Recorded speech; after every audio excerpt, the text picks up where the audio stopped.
First time అండి ఇలాంటి ఒక వీడియో నేను చేయడం. తెలియని విషయాలు ఎన్నో కూడా నాకు తెలిసినాయి. ఇలా కూడా చేస్తారా, ఇలా కూడా జరుగుతుందా అని.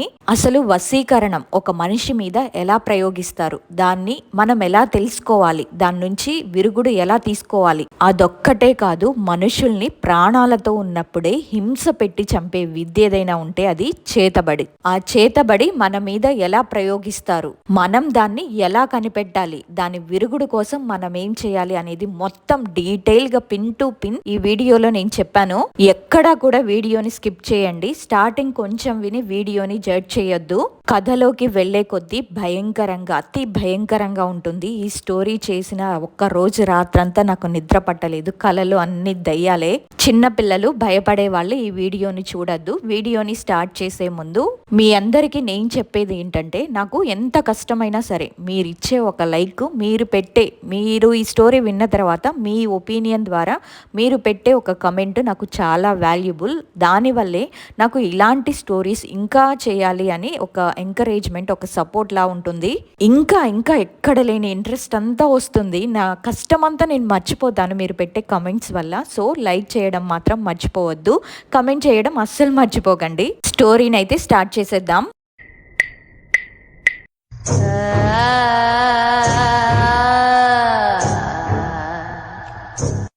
నా పేరు రాధాకృష్ణ. మాది పశ్చిమ గోదావరి జిల్లాలోని ద్రాక్షారామం దగ్గర ఒక చిన్న పల్లెటూరు. మా అమ్మ, నాన్న, నేను, మాది ఒక చిన్న కుటుంబం. మా నాన్నకి 4 అన్నయ్యలు ఉండేవారు. వాళ్ళు కూడా మా ఇంటి పక్కనే ఉండేవాళ్ళు, 4 ఫ్యామిలీస్ కూడా. మా అమ్మ, నాన్న ఇద్దరు కూడా మా ఊరి పక్కనే ఉన్న ఒక గ్రామంలో రాజుగారి ఇంట్లో పనిచేస్తూ ఉండేవారు. మా నాన్న అక్కడ వ్యవసాయం పనులు చేస్తూ ఉంటే, మా అమ్మ ఏమో ధాన్యం దంచుతూ ఏమైనా పిండి వంటలు వండమంటే వండుతూ ఉండేది. రాజుగారి ఇంట్లో అంటే పనిచేసే వాళ్ళు చాలా మంది ఉంటారు కదా, వాళ్లలో పనిచేసే 2 ఆంటీలతో మా నాన్నగారికి పరిచయం ఏర్పడింది. ఆ పరిచయం కాస్త అక్రమ సంబంధానికి దారితీసింది. అయినా సరే నన్ను, అమ్మని బాగానే చూసుకునేవారు. మా అమ్మ ఒక రోజు ఆ రాజుగారింట్లో పనిచేసి వస్తూ ఉండగా దారిలో ఎవరో కనబడి, మీ ఆయన ఇలా వేరే వాళ్లతో తిరుగుతున్నాడమ్మా, జాగ్రత్త, చూసుకో అని చెప్పారంట. అది విన్న తర్వాత మా అమ్మ చాలా బాధపడింది తప్ప ఇంటికొచ్చి మా నాన్నతో అయితే గొడవ పెట్టుకోలేదు. ఒక రోజు రాజుగారు మా నాన్న మీద దేనికో తెలియదు గాని కోప్పడ్డారంట. దానితో మా నాన్న అలిగి ఇంటికొచ్చి, నేను ఇంకా ఇంటికి పనికి వెళ్ళను అని ఆ రోజు నుంచి పనికి వెళ్ళడం కూడా మానేశారు. పని మానేసిన దగ్గర నుంచి డ్రింకింగ్ ఎక్కువ చేయడం, ఆ ఆంటీస్ వాళ్ళ ఇంట్లోనే ఎక్కువ ఉండడం చేసేవారు. అప్పటి వరకు కూడా నన్ను, అమ్మని బాగా చూసుకునే మా నాన్న బిహేవియర్ లో సడన్ గా మార్పు వచ్చింది. నేనప్పుడు 9th క్లాస్ చదువుతున్నాను. డబ్బులు ఇవ్వమని అమ్మతో గొడవ పెట్టుకునేవారు. తన దగ్గర ఉన్నప్పుడు ఇచ్చేది, లేనప్పుడు అడిగితే డబ్బులు ఇవ్వవా అని అమ్మను బాగా కొట్టేవారు. నిన్ను చూస్తేనే చిరాకొస్తుంది, అసలు నేను ఇంట్లోనే ఉండను అని డైలీ గొడవ పెట్టుకోవడం, మనీ ఇవ్వకపోతే కొట్టడం, ఇలా చేసేవారు. మా అమ్మ డబ్బులు ఇవ్వనప్పుడు వారాల వాళ్ళ దగ్గర డబ్బులు తీసుకుని, అది కూడా పెద్ద మొత్తంలో 10,000, 20,000 అలా తీసుకొని ఇంటికెళ్ళి మా ఆవిడ దగ్గర డబ్బులు తీసుకోండి అని చెప్పేవారు వాళ్ళతో. వాళ్ళకేంటంటే వారానికి ఇంత అమౌంట్ అని కట్టాలి. వాళ్ళ ఇంటికి వచ్చి గోల చేసేవారు. ఇది సరిపోక అమ్మ ఆ రాజుగారి ఇంటికి పనికి వెళ్ళినప్పుడు ఇంట్లో ఉన్న సామాన్లను కూడా అమ్మేవారు. నాన్న ఇలా చేస్తున్నా వాళ్ళ అన్నయ్యలు ఎందుకు ఇలా చేస్తున్నావని ఒక్కరు కూడా అడగలేదు. ఎందుకంటే వాళ్ళు కష్టాల్లో ఉన్నప్పుడు మా నాన్న వాళ్ళని పట్టించుకోలేదు. అందుకే వాళ్ళు కూడా మమ్మల్ని ఇప్పుడు పట్టించుకోలేదు. ఒక రోజు రాజుగారు మా అమ్మతో అడిగారంట, మీ ఆయన ఎందుకు పనికి రావట్లేదు, ఏదో కోపంలో ఒక మాట అంటే పని మానేస్తాడా, ఒక మాట అనే హక్కు కూడా మాకు లేదా, రేపటి నుంచి పనికి రమ్మని చెప్పారంట. ఇంటికొచ్చి అమ్మ నాన్నతో ఇలా పనికి రమ్మన్నారు అని చెప్పినా నాన్న అయితే వెళ్ళలేదు. రాజుగారు ఏంటంటే మా అమ్మ నాన్నకి 2 ఎకరాల పొలం కూడా ఇచ్చారు. మా ఇంట్లో పనితో పాటు మీకు ఖాళీగా ఉన్నప్పుడు ఆ వ్యవసాయం కూడా చేసుకొని బతకండి అని 2 ఎకరాల పొలం ఇచ్చారు. అక్కడ పని మానేస్తే మానేశాడు గాని మా నాన్న మా పొలానికి కూడా పనికి వెళ్లేవాడు కాదు. పొలానికి మందులు కొట్టించడం, నీళ్లు పెట్టించడం, ఇలాంటి పనులన్నీ అమ్మొక్కతే మనుషుల్ని పెట్టి చేయించుకునేది. అలా కొన్ని రోజుల తర్వాత పంట చేతికి వచ్చిన తర్వాత ఆ ధాన్యాన్ని తీసుకెళ్లి రాజుగారికి అమ్మింది. ఆ వచ్చిన డబ్బుల్ని ఇంటికి తీసుకొస్తే నాన్న ఎక్కడ లాక్కుంటాడో అని చెప్పి అక్కడ లెక్కలు చూసే గుమస్తాకి, నేను తర్వాత డబ్బులు తీసుకుంటాను, మీ దగ్గరే ఉంచండి అని చెప్పి వచ్చేసింది. ఆ తర్వాత రోజు మా నాన్న గుమస్తా దగ్గరికి వెళ్ళి, మా ధాన్యం అమ్మాం కదా, ఆ డబ్బులు ఇవ్వండి అని ఆయన దగ్గర నుంచి డబ్బులు తీసుకొచ్చుకున్నాడు. ఈ విషయం మా అమ్మకి తెలియడంతో ఇంకా చాలా బాధపడి ఇంకా నేరుగా ఈ విషయాన్ని రాజుగారి దగ్గరికి వెళ్ళి చెప్పేసింది. ఇంత కష్టపడి పంట పండించుకున్న డబ్బుల్ని ఇలా తాగుడు కోసం తీసుకెళ్తున్నాడు అని. ఇదొక్కటే కాదమ్మా, మీ ఆయన చేస్తున్న చేస్తున్న పనులన్నీ నాకు తెలుసు అని మా నాన్నని పిలిపించారు. ఆ ఇద్దరు ఆంటీలను కూడా పిలిపించారు. ఎందుకు ఇలా వాళ్ళ కాపురాన్ని పాడు చేస్తున్నారని ఆ ఇద్దరు ఆంటీలకి వార్నింగ్ ఇచ్చారు. ఇంకోసారి ఇలా జరిగిందని నాకు తెలిస్తే మాత్రం మిమ్మల్ని కూడా పనిలో నుంచి తీసేస్తానని వాళ్ళతో చెప్పారు. మా నాన్నకు కూడా ఇంతకు ముందులా పనిచేసి పెళ్ళాం పిల్లల్ని పోషించుకో అని చెప్పి పంపించారు. అందరి ముందు ఆ ఇద్దరు ఆంటీలను తిట్టేసరికి వాళ్ళకి బాగా మా అమ్మ మీద కోపం వచ్చి మా నాన్నకి ఎక్కించి మా ఇంటికి పంపించారు. ఇంటికి వచ్చిన మా నాన్న వెళ్ళి రాజుగారితో నా గురించి చెప్తావా అని అప్పటి వరకు ఇంట్లో కొట్టేవాడు. ఆ రోజు బయటికి తీసుకెళ్లి కొట్టడం మొదలు పెట్టాడు. మా నాన్న చిన్న తమ్ముడు, ఆయనకి ఇంకా అప్పటికి పెళ్లి కాలేదు. ఆయన మాకు బాగా సపోర్ట్ చేసేవాడు. ఎందుకన్నయ్య వదిన్ని ఇలా కొడుతున్నావు, పిల్లోడు కూడా పెద్దవాడవుతున్నాడు, మీ ఇద్దరిని చూస్తే వాడికి ఎంత బాధగా ఉంటుంది, అమ్మా నాన్నలు ఇద్దరు ఇలా గొడవ పడుతున్నారని చూస్తే అనేసరికి అదేం లేదు లేరా అని సైలెంట్ అయిపోయేవాడు. మా అమ్మకి వాళ్ళ పుట్టింటి వాళ్ళు 60 సెంట్ల భూమి ఇచ్చారు. ఆ భూమి మా అమ్మమ్మ వాళ్ళ ఊర్లోనే ఉంది. అందుకని మా అమ్మ ఆ భూమిని మా మామయ్యకి కౌలకిచ్చింది. మా మామయ్య దాంట్లో వ్యవసాయం చేసి ప్రతి సంవత్సరం బియ్యం ఇచ్చేవాడు, డబ్బులు కూడా ఇచ్చేవాడు. నాన్న పెట్టే బాధల్ని తట్టుకోలేక అమ్మ నన్ను తీసుకొని మా అమ్మమ్మ వాళ్ళ ఇంటికి వచ్చింది. అప్పుడు నాన్నేమో ఆ ఇద్దరి ఆంటీ వాళ్ళ ఇంట్లోనే ఉండడం తినడం ఇలా చేశారు. కొన్ని రోజుల తర్వాత వాళ్ళు కూడా మా నాన్నకి అన్నం పెట్టడం మానేశారు. డబ్బులు ఇస్తేనే మా దగ్గరికి రా, లేకపోతే లేదు అనేసరికి నాన్న వెతుక్కుంటూ మా దగ్గరకు వచ్చాడు. కేవలం తనకి ఫుడ్ లేదని మాత్రమే మా మీద ప్రేమతో ఏం రాలేదు. నేను మారిపోయాను, మనం అంతకు ముందులా కలిసి ఉందాము అని మాయ మాటలు చెప్పి మమ్మల్ని తీసుకొచ్చారు. వచ్చిన తర్వాత మనకి ఊర్లో పొలం ఉంది కదా, ఆ పొలం అమ్మి ఆ వచ్చిన డబ్బు నాకు ఇవ్వు, ఏదైనా వ్యాపారం చేసుకుంటాను అని చెప్పారు. మా అమ్మ మా నాన్న మాటలనైతే అస్సలు నమ్మలేదు. కొన్ని రోజుల తర్వాత ఆ పొలం అమ్మి డబ్బులు ఇస్తావా లేదా అని అమ్మతో గొడవ పెట్టుకునే వాళ్ళు. నాన్న పెట్టే బాధలు తట్టుకోలేక అమ్మ ఆ పొలాన్నే మా మామయ్యకే అమ్మేసింది. పొలం అమ్మిన డబ్బులు 90,000 వరకు వచ్చాయి. అమ్మ నా పేరు మీద 40,000 బ్యాంకులో వేసింది నాన్నకి తెలియకుండా. మిగిలిన 50,000 తీసుకెళ్లి ఇంతే వచ్చినాయి పొలం అమ్మిన డబ్బులు అని చెప్పి ఇచ్చింది. నాన్నేమో ఆ డబ్బుల్ని తీసుకెళ్లి ఆ ఇద్దరు ఆంటీల్లో ఒకరికేమో 30,000 ఇచ్చారు, ఇంకొకరికేమో 20,000 ఇచ్చారు. అదేంటి నాకు 20 దానికి 30 అని ఒకరు, ఇంకొకరేమో మొత్తం నాకే ఇవ్వాలి అని ఇలా గొడవ పడ్డారు. ఆ ఇద్దరు ఆంటీలు ఏంటంటే మేం చెప్పినట్టే మా నాన్న ఉండాలి అని చెప్పి ముందే వశీకరణం చేసి మందు పెట్టారు. అందుకే మా నాన్న వాళ్ళు చెప్పిందల్లా చేస్తున్నాడు. ఆ తర్వాత 20,000 తీసుకున్న ఆంటీ నాకు తక్కువ ఇస్తాడా అని కోపంతో మా నాన్న మీద మళ్ళీ మందు ప్రయోగం చేసింది. అప్పటి వరకు కూడా చిన్న చిన్న గొడవలున్న మా ఫ్యామిలీలోనికి ఒక పెద్ద అలజడి వచ్చింది. ఆ మందు ఓవర్ డోస్ అవ్వడంతో మా నాన్నగారి హెల్త్ రోజు రోజుకి పాడవ్వడం మొదలయ్యింది. అస్సలు ఫుడ్ తీసుకునే వాళ్ళు కాదు. అంతకు ముందు మమ్మతో బాగున్న మనిషి కూడా మమ్మని చూస్తేనే చిరాకు పడేవాళ్ళు. అమ్మ తను ఎదురుగా ఉంటే భోజనం తినట్లేదని చెప్పి భోజనం పెట్టేసి బయటకు వెళ్ళిపోయేది, అయినా తినేవారు కాదు. ఇదంతా చూసిన అమ్మ వెళ్ళి మా చిన్నాన్నతో ఇలా జరుగుతుంది అని చెప్పింది. ఇంకా మా చిన్నాన్న వచ్చి ఏమైంది అన్నయ్య, భోజనం ఎందుకు తినట్లేదు అని అడిగితే ఏం లేదురా రోజు కడుపులో నొప్పిగా ఉంటుంది అని చెప్పారు. మా చిన్నాన్న వెంటనే మా నాన్నని తీసుకుని హాస్పిటల్ కి వెళ్లారు. అక్కడ డాక్టర్ గారు మొత్తం చూసి అంతా బానే ఉంది, కొంచెం హెల్దీ ఫుడ్ పెట్టండి అని చెప్పారు. సరే అని మా అమ్మ రోజు మా నాన్నకి మంచి మంచి ఫుడ్ పెట్టేది. అయినా సరే మా నాన్న హెల్త్ లో ఎటువంటి మార్పు రాలేదు. ఇదంతా గమనించిన మా చిన్నాన్న ఇంకా లాభం లేదు అనుకుని మా ఊరి పక్కనే ఒక 15 కిలోమీటర్ల దూరంలో ఉన్న కాళీమాత టెంపుల్ కి వెళ్లి అక్కడ పూజారి గారితో మా నాన్న పరిస్థితి గురించి వివరించి ఆయన్ని మా ఇంటికి తీసుకొని వచ్చారు. మా నాన్న అంతకు ముందు 80 కేజీలు ఉండేవాళ్ళు, ఒక్క నెలలోనే 60 కేజీల వరకు వచ్చేశారు. మంచం మీద నుంచి దిగి కిందకి నడవడానికి కూడా మా నాన్న దగ్గర ఓపిక లేదు. అలానే రోజంతా పడుకొని ఉండేవారు. ఆ పూజారి గారు మా ఇంటికి వచ్చి మా నాన్నని చూసి మంత్రించిన తీర్థం ఇచ్చారు. ఆ తీర్థం మా నాన్న తాగిన తర్వాత ఆయన మా నాన్నని చూసి మీ నాన్నకి ఎవరో వశీకరణం మందు పెట్టారు అని చెప్పారు. ఆ తర్వాత పూజారి గారు మా ఇంటి నుంచి వెళ్ళిపోయారు. ఆ తర్వాత రోజు మళ్ళీ మా చిన్నాన్న కాళీమాత పూజారిని కలిసి వశీకరణం మందుకి విరుగుడు కోసం అని అడిగితే ఆయన ఒక తీర్థం ఇచ్చి దాన్ని ఆయనకి ఎవరైతే ఇష్టం ఉంటారో వాళ్ళ చేత దీన్ని తాగించండి అని చెప్పారు. ఆ తీర్థం తీసుకొని ఇంటికి వచ్చిన మా బాబాయి మా అమ్మని చూస్తేనే మా నాన్న విసుక్కుంటున్నాడని చెప్పి నా చేతికిచ్చి నాన్న చేత ఎలాగైనా ఈ తీర్థం తాపించు అని చెప్పారు. నేనంటే మా నాన్నకి చాలా ఇష్టం కాబట్టి నాకు ఇచ్చారు. నేను మా బాబాయ్ చెప్పినట్టే మా నాన్న చేత రాత్రి 10 గంటలకి తీర్థం తాపించాను. ఆ మరుసటి రోజే తెల్లవారుజామున ఉదయం 3 గంటలకల్లా మా నాన్నకి వాంతులు అవ్వడం మొదలయ్యాయి. నాన్న నోట్లో నుంచి నల్లగా ఒక పిండి ముద్దలాగా బయటకొచ్చింది. అది వచ్చిన తర్వాత నాన్న అసలు 2 రోజులు నిద్రపోయారు, లెగవని కూడా లెగవలేదు. వాటిని తీసుకెళ్లి మా చిన్నాన్న కాళీమాత పూజారికి చూపిస్తే ఆయన మా చిన్నాన్నతో కొన్ని విషయాలు చెప్పారు. మీ అన్నయ్యతో శారీరక సంబంధం ఉన్న ఆడవాళ్లే దీన్ని పెట్టారు, ఇది నల్ల మందు, ఈ మందును తాంబూలంలో పెట్టి మీ అన్నయ్యకి ఇచ్చారు అని చెప్పారు.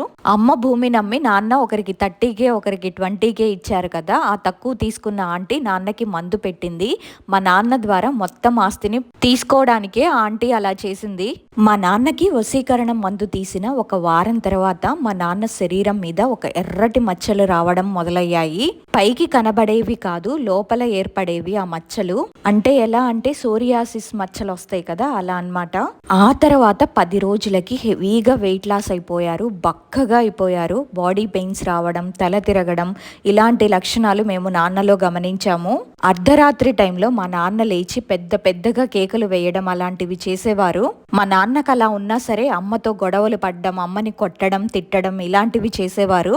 ఇంకా ఊర్లో జనాలందరూ ఏమనుకున్నారంటే మా నాన్నకి ఇలా సంబంధం ఉందని తెలుసు కదా, మా నాన్న హెవీగా వెయిట్ లాస్ అవ్వడం చూసి మా నాన్నకి ఎయిడ్స్ ఉంది అని, కొన్ని రోజుల్లో చనిపోతాడు అని మమ్మల్ని బాధ పెట్టేలాగా మాట్లాడేవారు.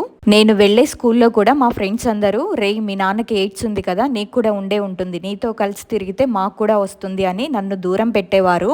అమ్మ ఈ బాధలన్నీ తట్టుకోలేకపోయింది. ఒక రోజు రాత్రి అమ్మ నా దగ్గరకు వచ్చి నువ్వు మామయ్య వాళ్ళ ఇంటికి వెళ్ళిపో, ఇక్కడ ఉండద్దు అని చెప్పింది. నేనేమో నాకు 10th క్లాస్ ఎగ్జామ్స్ దగ్గరలో ఉండడం వల్ల ఇప్పుడు నేను వెళ్ళనుమా, నాకు ఎగ్జామ్స్ ఉన్నాయి, చదువుకుంటున్నాను అని చెప్పాను. సరే అని చెప్పి నేను పొలం దాకా వెళ్ళొస్తాను, నీళ్లు పెట్టాలి అని రాత్రి 10:30కి మా పొలానికి వెళ్ళింది. అక్కడే అమ్మ మా పొలంలో ఉన్న కాలువలో పడి చనిపోదాం అనుకుందంట. బాగా ఏడుస్తూ బాధపడుతూ ఆ కాలువలో దూకుదాం అనేసరికి ఇంతలో ఒక పెద్దావిడ ఎర్ర చీర కట్టుకొని పెద్ద బొట్టు పెట్టుకొని చేతి నిండా ఎరుపు ఆకుపచ్చ గాజులు వేసుకొని మా అమ్మతో నువ్విక్కడ ఏం చేస్తున్నావు అని అడిగిందంట. ఆ టైంలో ఆవిడ్ని చూసి మా అమ్మ ఆశ్చర్యపోయి ఏం లేదు మా పొలానికి నీళ్లు పెట్టడానికి వచ్చాను అని మా అమ్మ చెప్పింది. అవునా, ఇంతకు మీరెందుకు వచ్చారు అని మా అమ్మ ఆవిడ్ని అడిగితే మీ పొలం పక్కనే ఉన్న పొలం మాదే, నేను కూడా నీళ్లు పెట్టడానికే వచ్చాను అని చెప్పిందంట. అవును, ఈ టైంలో నువ్వు ఒక్కదానివే వచ్చావు, మీ ఆయన లేడా అని మా అమ్మని అడిగింది ఆవిడ. దానికి మా అమ్మ మా ఆయనకి హెల్త్ బాగాలేదు, అందుకే నేను ఒక్కదాన్నే వచ్చాను అని చెప్పింది. సరే కానీ నువ్వు ఇక్కడ ఈ టైంలోకి వచ్చావు, అక్కడ నీ కొడుక్కి జ్వరం వచ్చింది తెలుసా నీకు అని అమ్మతో చెప్పింది. దానికి మా అమ్మ ఇప్పుడే కదా నేను మా ఇంట్లో నుంచి వచ్చింది, నేను వచ్చేటప్పుడు నా కొడుకు బానే ఉన్నాడు కదా, ఇప్పుడు జ్వరం వచ్చిందని నీకెలా తెలుసు అని అడిగితే వాడు రోజు మా ఇంటి ముందే ఆడుకుంటాడు, నాకు ఆ మాత్రం తెలియదా అని ఆ పెద్దావిడ చెప్పింది. ఇంకా మా అమ్మ ఏడుస్తుంటే ఎందుకు వచ్చావు ఇక్కడికి, చనిపోదామనా, కొడుకు మీద ఎంత ప్రేమ ఉంచుకొని నువ్వు చనిపోతే వాడి పరిస్థితి ఏంటి అని అమ్మని అడిగింది. ఆమె మాటలకి అమ్మకి ఆశ్చర్యం వేసింది. నేను చనిపోదామని వచ్చాననే విషయం ఈవిడికి ఎలా తెలుసు అనుకుంది. ఇంక అమ్మ ఏడుస్తూ వెనక్కి తిరిగి ఇంటికి వస్తుంటే ఆ పెద్దావిడ మీ ఆయనకి ప్రాణగండం ఉంది, జాగ్రత్త అని చెప్పి పొలిమేర దాటనివ్వకు, పొలిమేర దాటితే నీకు దక్కడు అని చెప్పి వెళ్ళిపోయింది. అమ్మ చూసేసరికి ఆమె వరి చేనులోకి వెళ్ళి ఆ చీకట్లో కలిసిపోయింది. మమ్మేంటంటే విజయవాడ దుర్గమ్మ భక్తురాలు, నేను మా ఊర్లో ఉన్న ఆ కనక దుర్గమ్మ టెంపుల్ దగ్గరే రోజు అక్కడే ఆడుకునేవాడిని. ఆ రోజు రాత్రి మా అమ్మకి అమ్మవారు కనిపించి అలా చెప్పారు. అది విన్న తర్వాత ఇంకా అమ్మకి భయం మొదలైంది. అమ్మ ఇంటికి వచ్చేసరికి నాకు జ్వరంగా ఉంది, మా నాన్నేమో నిద్రలోనే ఏడుస్తున్నారు. ఉదయాన్నే లేచి అమ్మ చిన్నాన్న దగ్గరికి వెళ్ళి రాత్రి ఇలా జరిగింది అని అంతా చెప్పి మళ్ళీ ఒకసారి ఆ కాళీమాత పూజారి దగ్గరికి వెళ్ళి కలుద్దాం అని చెప్పింది. ఇంకా వెంటనే చిన్నాన్న అమ్మ ఇద్దరు కలిసి ఆ పూజారి దగ్గరికి వెళ్ళి ఆయనకి విషయం అంతా చెప్పి మళ్ళీ ఆ పూజారి గారిని మా ఇంటికి తీసుకొచ్చారు. ఆ పూజారి గారు మా నాన్న దగ్గరకు వచ్చి మా నాన్నని చూసి ఇంకా వెంటనే ఏం మాట్లాడకుండా ఆయన వెళ్ళిపోయారు. చిన్నాన్న అమ్మ వెళ్ళి ఏమైంది అని అడిగితే ఆ పూజారి గారు మీ ఆయన మీద రేణుకా చేతబడి చేశారు, ఇది చేసి కూడా 10 రోజులవుతుంది, వచ్చే అమావాస్యలోపు విరుగుడు చేయకపోతే మీ ఆయన మీకు దక్కరు, దీనికి విరుగుడు చేయడం నా వల్ల కాదు అని చెప్పారు. ఆ మాటలు వినగానే మా అమ్మ చిన్నాన్న ఇద్దరు ఆ పూజారి కాళ్ల మీద పడి ఏడ్చారు. అప్పుడు ఆయన గోదావరి నది అవతల వైపు రామదాసు అనే వ్యక్తిని కలవండి అని అమలాపురం దగ్గర ఊరు అని చెప్పారు. సరేనని అమ్మను చిన్నాన్న ఇద్దరు ఇంటికి వచ్చేసారు. ఈలోపు మా నాన్న ఏం చేశాడంటే అమ్మ ఇంట్లో లేదని చెప్పి మళ్ళీ ఆ ఆంటీ ఇంటికి వెళ్లారు. వాళ్ళేమో మా నాన్నని ఇంట్లోకి రానివ్వకుండా గెంటేశారు. అప్పుడు అర్థమైంది మా నాన్నకి అమ్మ విలువ. మా ఇంటి చుట్టుపక్కల వాళ్ళు కూడా మా నాన్నకి ఎయిడ్స్ వచ్చింది అని మా అమ్మతో కానీ మా నాన్నతో కానీ మాట్లాడడమే మానేశారు. మా ఇంటికి కూడా ఎవరు వచ్చేవారు కాదు. ఈ మాటలన్నీ విని మా నాన్న చాలా బాధపడేవాడు. మా అమ్మ మాత్రం ఓపికతో నాన్న ఏం చేసినా భరిస్తూ ఉండేది. ఆ ఆంటీ దగ్గరికి వెళ్ళినప్పుడు నాన్నని బయటికి గెంటేశారు కదా, అప్పుడు నాన్న బాధతో ఇంటికి వచ్చి ఏడుస్తుంటే అమ్మ ఏమైంది అని అడిగితే ఏం లేదు అని చెప్పారు. ఆ రోజు నుంచి అమ్మను తిట్టడం కొట్టడం మానేశారు. నాన్న ఒంటి మీద ఎర్రటి మచ్చలు ఎక్కువ రావడం అయ్యింది. చివరకు కళ్ళల్లో కూడా వచ్చాయి. ఈలోపు మా చిన్నాన్న ఆ పూజారి గారు చెప్పిన రామదాసు అనే వ్యక్తిని కలవడానికి వెళ్లారు. ఆ వ్యక్తిని కలిసి జరిగిందంతా చెప్పి మా నాన్నకు కళ్ళల్లో ఏర్పడిన ఎర్రటి మచ్చల ఫోటోని ఆయనకి చూపించారు. ఆయన కూడా దాన్ని చూసి ఇది రేణుకా ప్రయోగం అని చెప్పారు. ఇంకా ఆయన ఏం చెప్పారంటే చేతబడిలో 3 రకాలుంటాయి. మొదటిది బాణామతి. ఏదైనా వస్తువుల ద్వారా ప్రయోగం చేపించి వాళ్ళ కాళ్ళు చేతులు పడిపోయేలా చేసి చివరికి చనిపోయేటట్టు చేస్తారు. ఇకపోతే రెండవది చిల్లంగి. తినే పదార్థాల ద్వారా ప్రయోగం చేపిస్తారు. ఇది కూడా అంతే, మనిషిని మానసికంగా ఇబ్బందికి గురి చేస్తారు. ఇకపోతే మూడవది రేణుక. ఇది అత్యంత భయంకరమైనది. ఇది మనిషిని లోపలే తినేస్తూ ఉంటుంది. మొదటి రెండిటికి విరుగుడు చేయొచ్చు, కానీ ఈ రేణుకకి మాత్రం ఎవరైతే ప్రయోగం చేశారో వాళ్లే విరుగుడు చేయాలి. కాదని ఎవరైనా చేస్తే వాళ్ళ ప్రాణాలకే ప్రమాదం. అసలు ఈ రేణుకా ప్రయోగాన్ని ఎలా చేస్తారంటే కొర్రపిండి, ఉలవపిండి, మినపపిండి ఈ మూడింటిని కలిపి ఏ వ్యక్తిపై చేతబడి చేయాలి అనుకుంటున్నారో వాళ్ళ కాళ్ల కింద మట్టిని కూడా కలిపి ఒక ఆడబొమ్మను చేస్తారు. దాన్ని ఒక ప్రమిదలో పెట్టి దానిపైన యంత్రం గీసి 21 నక్షత్రాలను జపం చేస్తారు. ఆ ఆడబొమ్మ ఛాతిపై రోజు నల్ల నువ్వుల నూనెతో దీపం వెలిగించి రోజుకొకటి చొప్పున ఆ బొమ్మపై మేకును గుచ్చుతారు. ఈ ప్రయోగం వల్ల ఆ వ్యక్తి బాధపడుతున్నాడో లేదో తెలుసుకోవడానికి ఇదే ప్రయోగాన్ని ఒక గానుక చెట్టుకు కూడా చేస్తారు. దీనివల్ల చివరికి ఆ చెట్టు కూడా రోజుకొక కొమ్మ చెప్పున వాడిపోతూ చివరికి చనిపోతుంది. చివరికి 21 రోజులైన తర్వాత ఆ బొమ్మకు ఎవరికైతే చేతబడి చేపిస్తున్నారో వాళ్ళ యొక్క వెంట్రుకలు, గోళ్లు, వస్త్రాలు కప్పి మరొక ప్రమిదను ఆ బొమ్మపై పెట్టి అమావాస్య రోజు శ్మశానంలో నగ్నంగా ఒక వ్యక్తి గొయ్యి తీసి దాన్ని పాతి పెట్టి దానిపై 3 సార్లు జపం చేసి దానిపై నల్ల నువ్వుల దీపం వెలిగించి హారతి కర్పూరం కూడా వెలిగించి ఆ వ్యక్తి అక్కడి నుండి వెనకకు తిరగకుండా వెళ్ళిపోతాడు. ఆ మరుసటి రోజు ఉదయానికే ప్రయోగం ఎవరి మీద చేశారో ఆ వ్యక్తి మరణిస్తాడు. ఎంత భయంకరంగా చేసేదో తెలుసా ఇది? మనిషి ప్రాణాలు పోయేదాకా వదలదిది. ఇప్పుడు నేనేం చెయ్యలేను, రేపటి నుండి దేవీ నవరాత్రులు, నేనేం చేసినా సరే ఫలితం ఉండదు అని చెప్పేసరికి మా చిన్నాన్న వెంటనే ఆయన కాళ్ల మీద పడేడుస్తూ, మిమ్మల్ని నమ్ముకొని ఇంత దూరం వచ్చానయ్యా, మీరు కూడా ఇలా అంటే ఎలా? దయచేసి ఈ సమస్యకి ఒక పరిష్కారం చెప్పి మా అన్నయ్యని మీరైనా బతికించండి అనేసరికి, నన్ను నమ్ముకొని ఇంత దూరం వచ్చావు కాబట్టి నా వంతుగా నేను చేయాల్సింది చేస్తాను అని చెప్పి మీ ఇంట్లో 9 రోజులు కూడా దేవీ నవరాత్రుల్ని జరిపించండి. మీ అన్నయ్యను గడప దాటనివ్వకండి. ప్రతిరోజు కూడా జీడి గింజలతో పొగ రాత్రిపూట వెయ్యాలి అని చెప్పి కొన్ని ఆవాలిచ్చి వీటిని మీ అన్నయ్య పడుకునేటప్పుడు తల కింద పెట్టండి. నేను దసరా అయిపోగానే మీ ఇంటికి వస్తాను అని చెప్పారు. సరేనని వాటిని తీసుకొని మా చిన్నాన్న ఊరికి వచ్చారు. వాటిని అమ్మకిచ్చి అవి నాన్న తల దగ్గర పెట్టమని చెప్పి రామదాసు గారు 9 రోజుల తర్వాత దసరా అయిపోయిన తర్వాత మన ఇంటికి వస్తానని చెప్పారు. ఈలోపు మన ఇంట్లో కూడా దేవీ నవరాత్రులు చేయమని చెప్పారు. అమ్మ కూడా దానికి సరేనంది. దేవీ నవరాత్రులు ప్రారంభమయ్యాయి. అమ్మ ఇంట్లో పూజ చేయడం మొదలుపెట్టింది. అప్పుడు మా నాన్న మళ్ళీ అమ్మని కొట్టడం తిట్టడం మొదలుపెట్టాడు. అంతేకాకుండా రాత్రి వేళల్లో మా అమ్మకు ఒక ఆడ మనిషి నల్లటి చీర కట్టుకొని మా నాన్న మంచం దగ్గరకు వచ్చి మా నాన్న చేతులు కాళ్ళు తినడం మొదలుపెట్టిందంట. మా అమ్మ ఇంట్లో లైట్ వేయగానే అదే ఆత్మ మా నాన్న జుట్టులోకి వెళ్ళిపోయేదంట. మమ్మేమో వెళ్ళి మా నాన్న జుట్టులో చూస్తే అక్కడ ఎర్రటి మచ్చలు రక్తం కారుతూ కనిపించాయంట. ఈ విషయాలేవి మా అమ్మ నాతో చెప్పలేదు, చెప్తే నేను ఎక్కడ భయపడతానో అని. కానీ మా అమ్మ మాత్రం భయపడకుండా ప్రతిరోజు ఆ రామదాసు గారు చెప్పినట్టే రాత్రిపూట జీడి గింజలతో పొగ వేస్తూ ఉండేది. ఆ 9 రోజులు కూడా ఆ ఆడదయ్యం రావడం, ఏదో ఒక పాట్ని తినడం అమ్మకు కనిపించేదంట. అమ్మ దేవీ నవరాత్రులైతే చేసింది, కానీ నాన్న మాత్రం రోజు రోజుకి ముఖం కూడా గుర్తుపట్టకుండా అయిపోయేది. దసరా కూడా అయిపోయింది. ఆ తర్వాత రోజే ఆయనకి ఫోన్ చేస్తే ఒక నల్ల కోడి, 50 నిమ్మకాయలు, 11 రంగులు, సున్నం కలిపిన అన్నం, ఎండు చేప, కళ్ళు, రాళ్ల ఉప్పు, చెక్కతో చేసిన చిన్న ఉయ్యాల, నల్ల జాకెట్టు, మేకులు, ఎండుమిరపకాయలు, జీడి గింజలు, నల్ల దారం, 2 ప్రమిదలు, వేప నూనె, నల్ల నువ్వుల నూనె ఇవన్నీ తీసుకొని రెడీగా ఉండండి. అంతేకాదు మెయిన్గా మీ వీధిలో ఎవరైనా కడుపుతో ఉన్న అమ్మాయిలు ఉంటే వాళ్ళని వేరే ఊరికి వెళ్ళిపోమని చెప్పండి అని చెప్పారు. మా వీధిలో కడుపుతో ఉన్న వాళ్ళుంటే సరేనని అమ్మ వాళ్ళ ఇంటికి వెళ్ళి జరిగిందంతా చెప్పింది. వాళ్ళు కూడా సరే అని వాళ్ళ అమ్మాయిని ఊరికి పంపించేశారు. ఆ తరువాత రోజు రాత్రి ఆ రామదాసు గారు మా ఇంటికి వచ్చారు. ఆయన మా ఇంటికి వచ్చేసరికి రాత్రి 9 అయింది. ఆయన మా ఇంటికి వచ్చిన తర్వాత మా నాన్నకి కొన్ని తాయెత్తులు కట్టారు. మా నాన్న తల కింద ఉన్న ఆవాల మూటను తీసి చూస్తే అవి ఎర్రగా మారి ఉన్నాయి. నల్లగా ఉండే ఆవాలు ఎర్రగా మారిపోయాయి. ఇంకా ఆయన 11 రంగులతో ముగ్గు వేసి మధ్యలో ఆ ఆవాలు పోసి మా నాన్నని మధ్యలో పడుకోబెట్టి ఆయన మంత్రాలు జపిస్తూనే ఉన్నారు.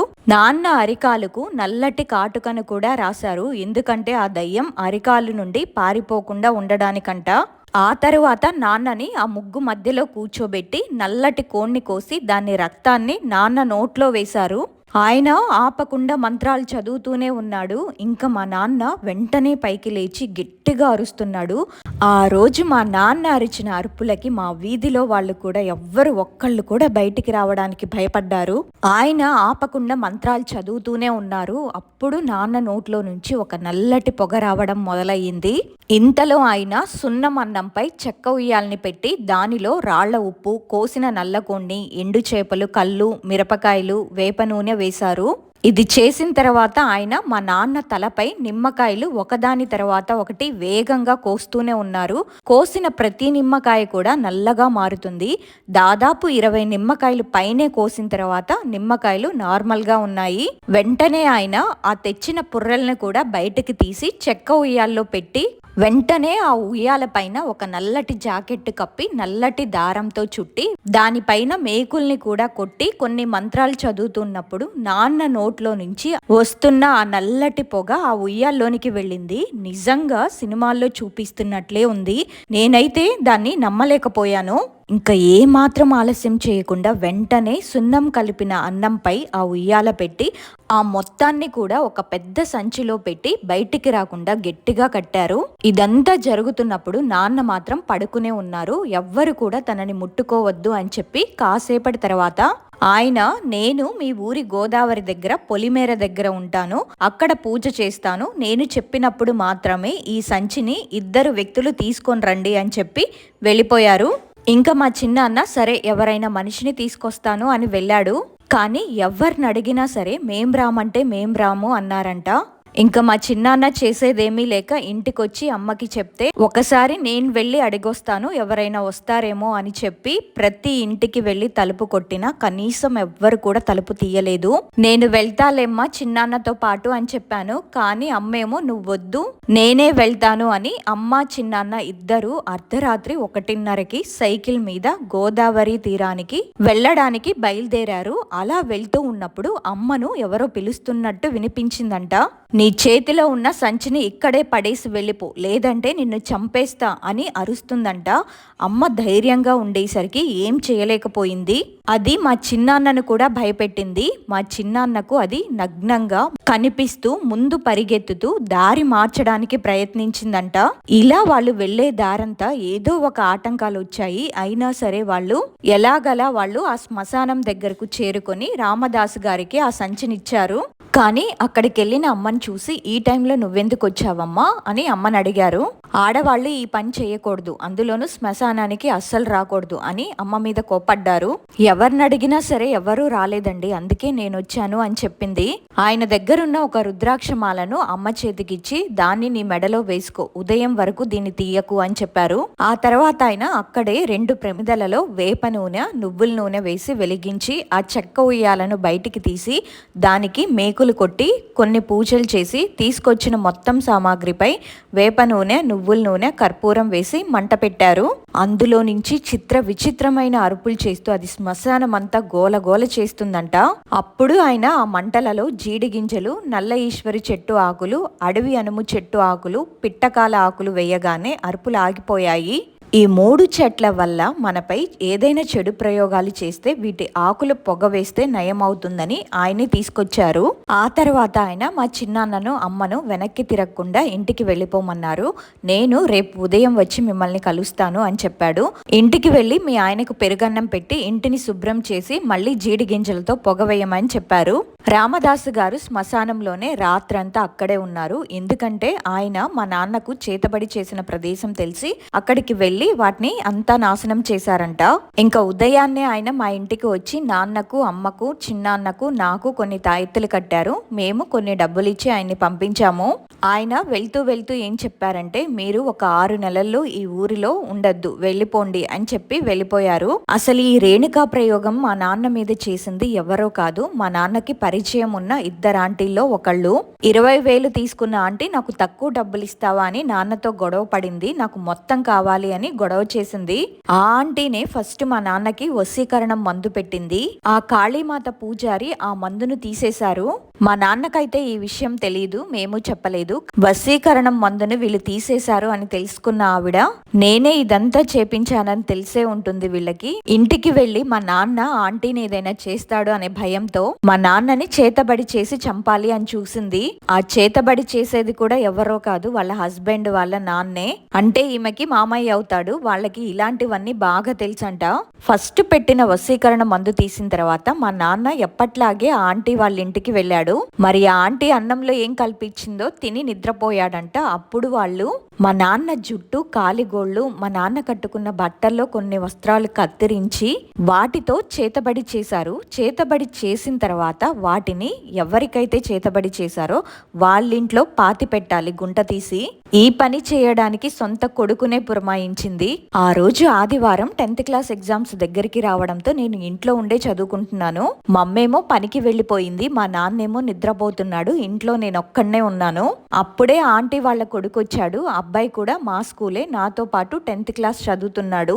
మా నాన్న వాళ్ళ అమ్మతో ఉంటాడని తెలిసినా కూడా మా ఇద్దరి మధ్య ఎప్పుడూ అలాంటి డిస్కషన్ లేదు. మేమిద్దరం ఎప్పుడూ నార్మల్ గానే మాట్లాడుకునే వాళ్ళం, ఫ్రెండ్స్ గానే ఉండేవాళ్ళం. అలాంటిది ఆ రోజు తను మా ఇంటికి ఒక బ్యాగ్ తీసుకొని వచ్చి, నేను కూడా నీతో పాటే చదువుకుంటాను అని చెప్పాడు. కాసేపటి తర్వాత బయట నుంచి నన్నెవరో పిలిచేసరికి నేను వాళ్ళతో మాట్లాడడానికి బయటికి వెళ్ళిపోయాను. మాదేంటంటే మట్టిల్లు. మా మామయ్య ప్రతి సంవత్సరం మాకు ఒడ్లు పంపిస్తారు కదా, మా పొలంలో పండినవి. ఆ ధాన్యం బస్తాలని మేము కింద పెట్టకుండా ఒక పీట మీద పెట్టాము. నేను బయటికి వెళ్ళిన సమయంలో అబ్బాయి ఆ రూమ్ లోకి వెళ్ళి పీట కింద మట్టిని తీసి గొయ్యి తీసి మా నాన్నకి సంబంధించిన వస్తువులన్నీ అందులో పూడ్చిపెట్టాడు. ఆ తర్వాత మా అమ్మ కొన్ని రోజులకి ధాన్యం బస్తాలు ఉన్నాయి కదా, ఎలుకలు ఏమైనా కొట్టేస్తున్నాయా అని అంతా చూసేసరికి అవి బయటపడినాయి. దాన్ని చూసిన తర్వాత అసలు ఇవి ఇంట్లోకి ఎవరు తీసుకొచ్చారు అని మా అమ్మకి అనుమానం వచ్చింది. ఎందుకంటే మా నాన్నకి హెల్త్ బాగోకపోవడం వల్ల ఊళ్ళో వాళ్ళంతా ఎయిడ్స్ వచ్చిందని అప్పటికే మా ఇంటికి ఎవ్వరు కూడా రాలేదు, రావడం కూడా మానేశారు. ఇంట్లో చిన్నాన్న మేము ముగ్గురం తప్ప ఎవ్వరు ఉండము. ఇంకా కొత్త పర్సన్ ఎవరైనా వచ్చారంటే ఈ అబ్బాయే వచ్చింది మా ఇంటికి. అవన్నీ చూసిన మా అమ్మకి ఇంకా భయం వేసి వెంటనే మా చిన్నాన్న దగ్గరికి వెళ్ళి విషయం అంతా చెప్పి అమ్మ చిన్నాన్న ఇద్దరూ కలిసి కాళీమాత పూజారి దగ్గరికి వెళ్ళారు. ఆయన వచ్చి మా నాన్నని చూసి ఈ ప్రయోగం చేసి కూడా 10 రోజులయ్యింది అని చెప్పారు. ఆ తర్వాత నుంచి జరిగిందంతా మీకు తెలిసిందే. మా నాన్నకి క్యూర్ అయిపోయిందని తెలిసింది ఆంటీకి. ఆంటీ మా నాన్నతో మమ్మల్ని వదలలేదు. ఆ తర్వాత మా అమ్మకు కూడా చేసింది. అది ఎలా జరిగింది అనేది నేను పార్ట్ 2లో చెప్తాను. మొత్తానికి మా నాన్నకి క్యూర్ అయిపోయి అమ్మను నన్ను బాగా చూసుకుంటున్నాడు. నేనైతే ప్రెసెంట్ నా డిగ్రీ కంప్లీట్ చేసి Group 2 గవర్నమెంట్ జాబ్స్కి ప్రిపేర్ అవుతున్నాను. మాకు ఇంత మేలు చేసిన మా చిన్నాన్నని మేము ఎప్పుడూ గుర్తుపెట్టుకుంటాము. అమ్మ నువ్వే నాకు ఇన్స్పిరేషన్. కష్టాల్లో కూడా నన్ను నాన్నని వదలలేదు. కష్టాలు పర్మనెంట్ కాదు. ఆ రోజు మేము పడిన బాధలు ఈ రోజు మా సంతోషానికి మెట్లు. ఫైనల్గా నేను చెప్పేది ఏంటంటే, ఎన్ని కష్టాలు వచ్చినా సరే మన అనుకునే వాళ్ళు మనతో పాటు ఎప్పుడూ ఉంటారు. మధ్యలో వచ్చిన వాళ్ళు ఎవరైనా సరే, ఏ సంబంధమైనా సరే మన వెనక ఉన్న ఆస్తిని చూసో లేదా మరేదైనా ఆశించి వస్తారో తప్ప ప్రేమతో అయితే రారు. ఒకరి మాయలో పడి మీ ఫ్యామిలీని పిల్లల్ని దూరం చేసుకోకండి. ఏది కూడా శాశ్వతం కాదు. తాత్కాలిక ఆనందం కోసం మీ కుటుంబాలని విచ్ఛిన్నం చేసుకోకండి. ఈ స్టోరీలో మెయిన్గా మీరు తెలుసుకోవాల్సిన విషయాలు ఏంటంటే వశీకరణ మందు ఒకటి, చేతబడి ఒకటి. అసలు ఈ వశీకరణ మందు ఎవరి మీదైనా చేశారో లేదో ఎలా తెలుసుకోవాలంటే, ఈ మందు ఎవరి మీదైతే ప్రయోగిస్తారో వాళ్ళేంటంటే అన్నం అస్సలు తినరు, కడుపులో నొప్పి అని పద్దాకలు అంటూనే ఉంటారు. కొంచెం అన్నం తినంగానే వాళ్ళకి ఎక్కువ అయిపోయిద్ది. అంతేకాకుండా మన మీద చిరాగ్గా పరాగ్గా ఉంటారు. ఇలాంటి లక్షణాలు ఉంటే వెంటనే విరుగుడు మందిచ్చే వాళ్ళ దగ్గరికి తీసుకెళ్ళండి వాళ్ళని. అక్కడ వాళ్ళు ఏంటంటే వీళ్ళ మొహం చూసే చెప్పేస్తారు మందు ప్రయోగం జరిగిందా లేదా అని. ఇంకొకటి వచ్చి చేతపడి, రాత్రిపూట నిద్రపోతున్నప్పుడు వాళ్ళు గట్టిగా అరవడం, మానసికంగా ఇబ్బంది పెట్టడం, భయంకరమైన తలనొప్పి, వాళ్ళ కాళ్ళు చేతులను ఎవరో లాగుతున్నట్టు, హాస్పిటల్కి వెళ్ళినా ప్రయోజనం ఉండదు. అలాంటి వాళ్ళని ఆలస్యం చేయకుండా ముందే మీరు పసిగట్టాలి. ఒక మనిషి మీద చేతబడి జరిగింది అంటే ఖచ్చితంగా మన ఇంట్లో ఎక్కడో ఒక చోట వాటిని పాతి పెడతారు. దొంగ స్వామీజీలను కాకుండా మంచి వాళ్ళని కలిస్తే ఇలాంటి సమస్యలకు కూడా పరిష్కారం దొరుకుతుంది. అలాగే ఈ వీడియోలో చెప్పినట్టు 3 చెట్ల ఆకులతో పాటు జీడిగింజల పొగ వేయడం, అలాంటివి కొన్ని విషయాలైనా మీకు తెలిసినాయి అని నేను అనుకుంటున్నాను. చాలా భయంకరంగా ఉంది కదా. తర్వాత ఆంటీ వాళ్ళ అమ్మకు కూడా చేపించారు అని చెప్పారు కదా. తర్వాత స్టోరీ ఏం జరిగిందో నాకు కూడా తెలియదు. తనకి ఎగ్జామ్స్ ఉన్నాయంట, ప్రిపేర్ అవుతున్నాడు. తన స్టోరీ పెట్టిన వెంటనే నేను పార్ట్ 2 అప్లోడ్ చేస్తాను. తనైతే స్టోరీ సెండ్ చేయడానికి టైం పడుతుంది అన్నాడు. అది రాగానే నేను వీడియో అప్లోడ్ చేస్తాను. ఏదైనా అంతే, మనం డబ్బులు వాళ్ళకి ఇస్తున్నంత సేపే ఎక్కడ లేని ప్రేమంతా మన మీద కురిపిస్తారు. వన్స్ ఇవ్వడం మానేస్తే అసలు రంగు అప్పుడు బయటపడుతుంది. భార్య కాబట్టే కదా తన భర్తని కాపాడుకుంది. ఎన్ని కష్టాలు వచ్చినా సరే, ఆమెని హింసించినా సరే, చివరకు ఆ హింసల్ని తట్టుకోలేక చావాలనుకుంది తప్ప తన సంతోషం కోసం వేరే దారిని వెతుక్కుంటూ వెళ్ళలేదు. పోరాడింది, తన భర్తని బతికించుకుంది. నిజంగా అలాంటి సిచ్యువేషన్స్ ని కూడా ఆమె ఫేస్ చేసిందంటే హ్యాట్స్ ఆఫ్ అండి. అండ్ వాళ్ళ ఫ్యామిలీ ఆమె నిస్సహాయ స్థితిలో ఉన్నప్పుడు వాళ్ళకి హెల్ప్ చేసింది ఒకే ఒక పర్సన్, అది కూడా వాళ్ళ బాబాయి. నిజంగా ఆయన వాళ్ళ అన్నయ్యని కాపాడుకోవడానికి చేసిన ప్రయత్నం అంతా ఇంత కాదు. ఇంకొకళ్ళు అయితే అసలు పట్టించుకోరు, కానీ ఆ కుటుంబానికి ఆయన ఒక అండలా నిలబడ్డాడు. ఆయనకు కూడా మనం స్పెషల్ థ్యాంక్స్ చెప్పాలి. ఈ స్టోరీని విన్న తర్వాత మీకేమనిపించిందో కమెంట్ చేయండి. అలాగే ఈ వీడియో కనుక నచ్చినట్టయితే తప్పకుండా ఒక లైక్ చేయండి. ఇలాంటి మరిన్ని హారర్ వీడియోస్ కోసం నా ఛానల్ని సబ్స్క్రైబ్ చేసుకోండి. మళ్ళీ ఆదివారం కలుద్దాము. అంతవరకు బై బై.